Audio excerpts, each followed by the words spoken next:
Alright, first off, I want to address this situation that we black people continue to go around in the circles in with not knowing who our enemy are or not knowing who our enemy is. I'm saying this right here. Over here in this land that they call America, we as black people here are nothing more than what can be considered political prisoners. Political prisoners, what I said. Because I'm saying this right here. Every nation that's over here in this country of people, whether it's Asian, whether it's Hispanic, whether it's Middle Eastern, whether it's even an African, or whether it's a European, they all have one thing in common. And that is, they have all came over here voluntarily by choice. So what I'm saying is that the so-called African American is here not of his own or her own choice, but simply because our ancestors were brought here as captive slaves. Anytime that we as black people can't understand the reason why we are here, then we could never begin to tip the iceberg as to who we are, what our purpose is, and where we should be going in our quest to search our identities. So with that, I'm gonna say this right here. I'm saying, in our predicament now, it's over 50% or better unemployed, disenfranchised black males here in this country we call the United States of America. 50% or more is what I said. Do your research and you'll see what I'm saying is the truth. Okay, therefore, if we're disenfranchised, if we're unemployed to the point where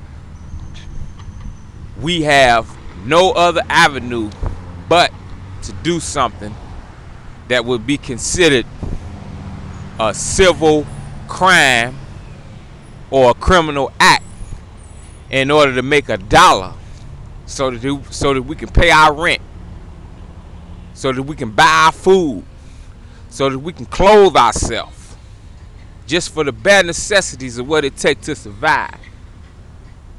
I'm saying this right here.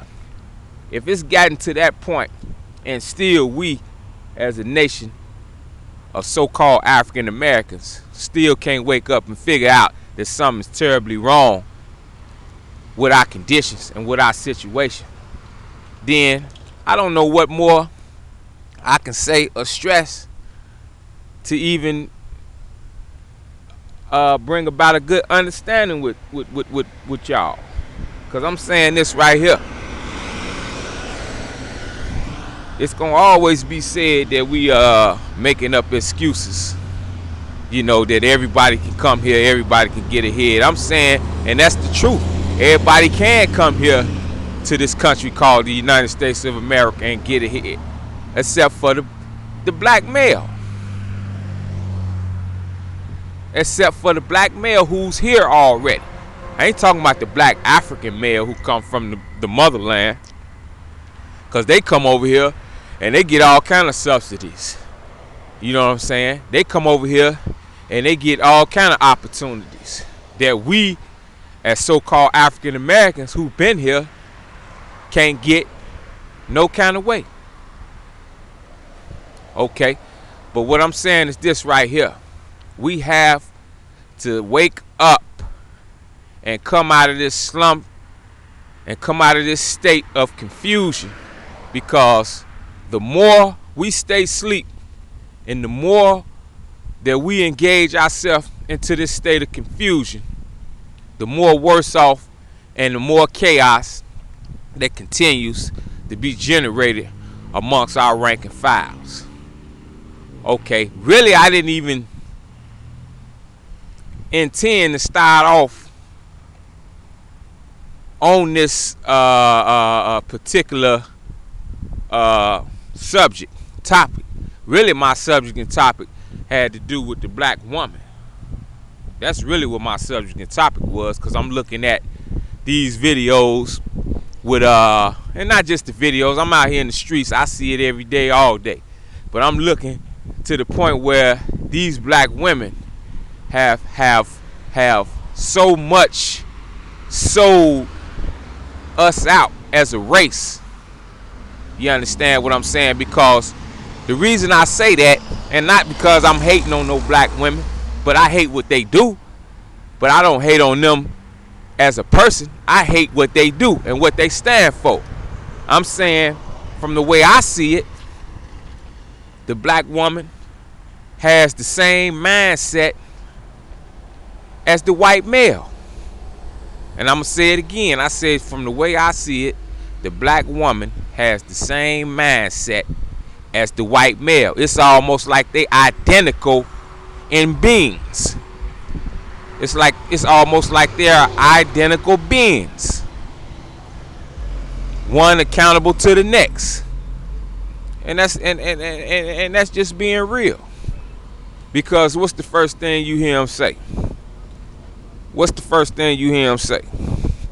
First thing you hear the so-called African American woman say is that if a man ain't got an education, if a man can't provide for me in the manner that I feel I should be provided for, if a man ain't about Eurocentric, European thought process in the way that he does things and in the culture in which he may live, then really I want nothing to do with that man. These the so-called professional black women, or the so-called professional African American so-called independent woman.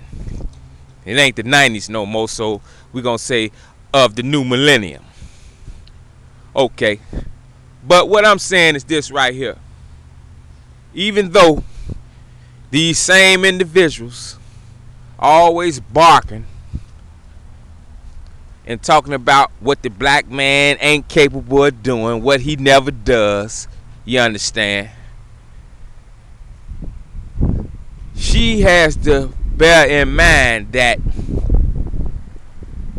once the end of the day is here, once the end of the day is here, and her white counterpart, which is the white male, turns his back on her and snatches everything that he gave to her away from her, then guess what? She's gonna be running up behind the black male in whom she has wrote off, trying to see what she can do to make it right, trying to see what she can do to get back in and get back amongst the rank and files of the black males. But what I tell the black males is this: if you take her back, you a goddamn fool.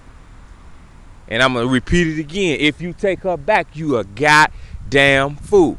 Cause I'm saying it's a few things that I could name right now that if the white male shut it off, the black woman would be in trouble. If he shut off her opportunity for education, if he shut off her opportunity for child care, if he shut off her opportunity for food stamps, if he shut off her opportunity for Section 8, if he shut off her opportunity for low-income housing and subsidies of that sort, if he just shut off some of them avenues I just named, she'll be up shit creek. Okay, I'm going to end here, but I'm going to come back on part 2.